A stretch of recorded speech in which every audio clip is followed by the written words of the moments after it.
Okay, I got an email, but this is a very interesting observation by a member of the cult of Cornette, John, who writes, "Hello, Jim. I was just listening to your recent comments about the Young Bucks acting all edgy and being in a dark place, super kicking everybody because they are sad, and I had a realization. I think the best comparison for these new, darker, and edgier Young Bucks is comparing their current behavior to Professor Chaos' attempts at evil in South Park. But unlike Professor Chaos, both the AEW roster and its audience are supposed to take the Bucks' attempts at being mad and edgy completely serious, or serial. Like you, Mr. Cornette, I just cannot take two grown men who look like middle school children seriously. I'm going to debate you on the grown men part, John. Especially when they're clearly having temper tantrums. I think Professor Chaos is a perfect analogy for the current Young Bucks, and I'd love to hear if you agree or disagree. Also, happy birthday." What do you think, Brian? Who is more evil and sinister and strikes more fear in the hearts of people, the edgy and dark place Young Bucks or Butterscotch in his alter ego of Professor Chaos? There's a few things to say. One is, I think the Bucks are better as heels, although the way it's being done is a bit silly.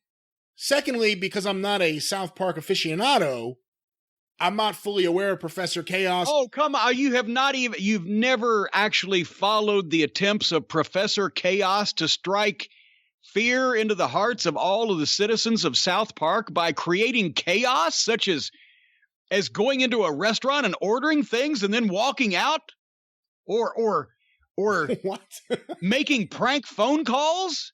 I mean, he literally, anarchy rules in South Park whenever Professor Chaos is around. So when we did this segment a few episodes ago and you started saying super serial, this is where it's from? This is also from another episode of South Park. Okay. Because that's when Al Gore had to be convinced to come in and help the citizens of South Park by the boys because they were being persecuted and terrorized by Man Bear Pig. And Al Gore had been the only one to warn us years ago that Man Bear Pig was real and was coming. Now that it was here, nobody believed him. So he had to be apologized to and talked politely to come and help in the Man Bear Pig threat because he had always been super serial about Man Bear Pig. Here's the question, John. I propose this theory to you. Could either of the Young Bucks actually whip Butters in a fight?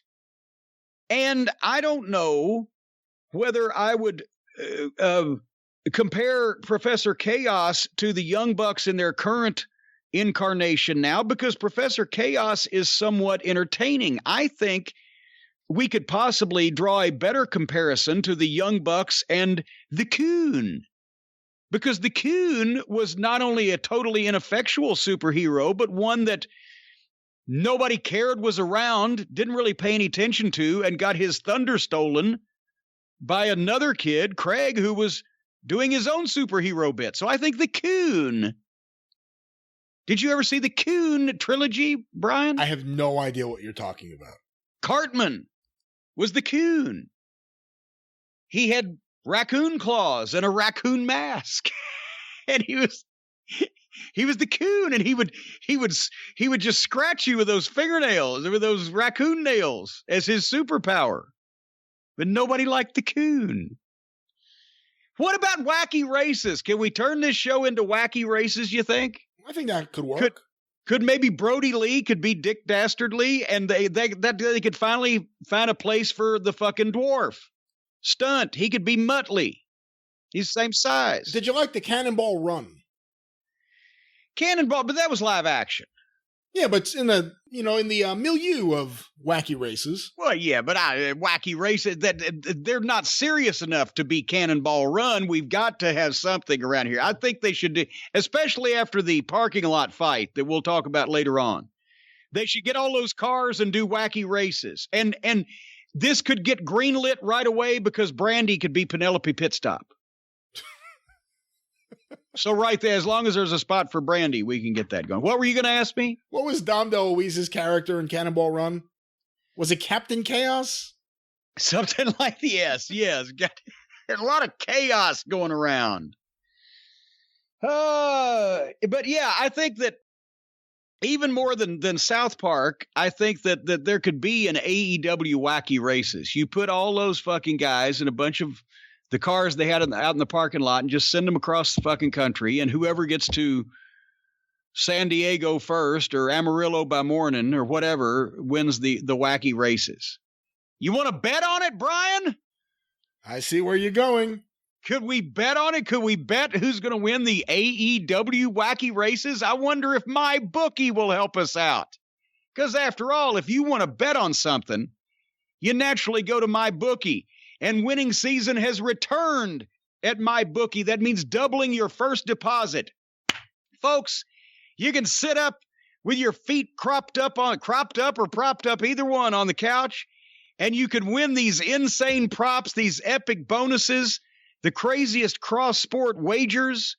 Watch the live sports and bet the live sports all season long. The NFL has returned. Action-packed Sundays, huge cash prizes. You all can get in on the action that me and Brian Last have no idea about because we don't know how this shit works.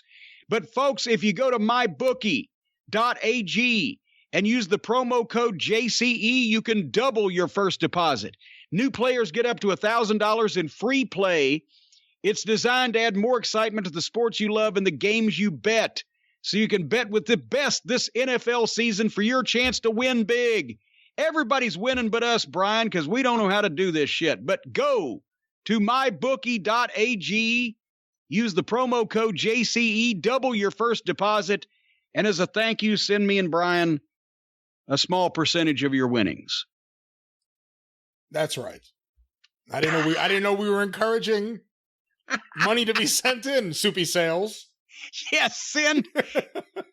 Look, everybody out there listening to me now, go to your mother and father's, your mother's purse or your father's wallet. There's some green paper inside. Get all the green paper, put it in an envelope, and send it to Brian Last, P.O. Box 2, Parsippany, New Jersey, 60609.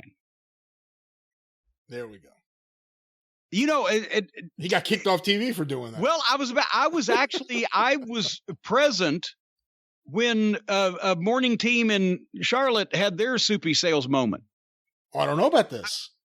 I won't even mention their names. Maybe they've covered up this part of their history, but I used to do a lot of morning radio in Charlotte. My friend Cat Collins was on one of the stations there for a while. I did some shows with him. I filled in mornings one week when their regular morning team was on vacation, and we'd go in and we'd do, I'd do promos for the matches or whatever, just because they loved the wrestlers in Charlotte. They always wanted the guys on radio, whatever. And the radio people liked me being on radio. I had the perfect face for it.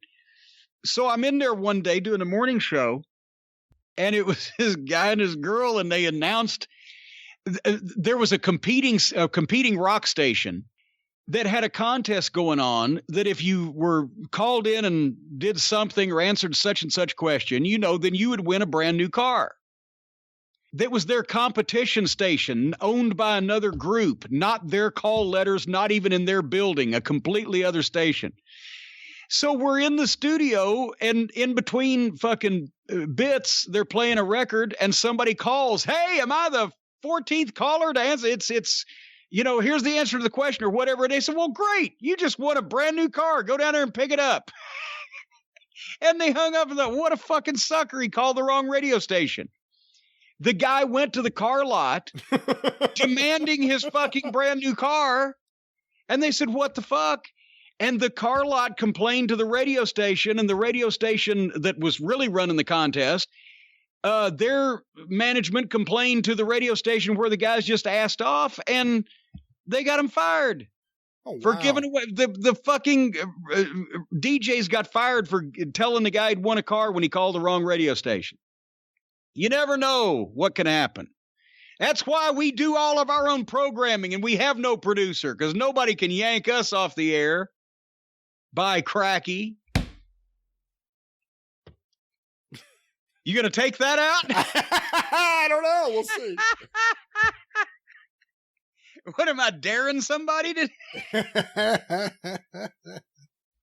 All right.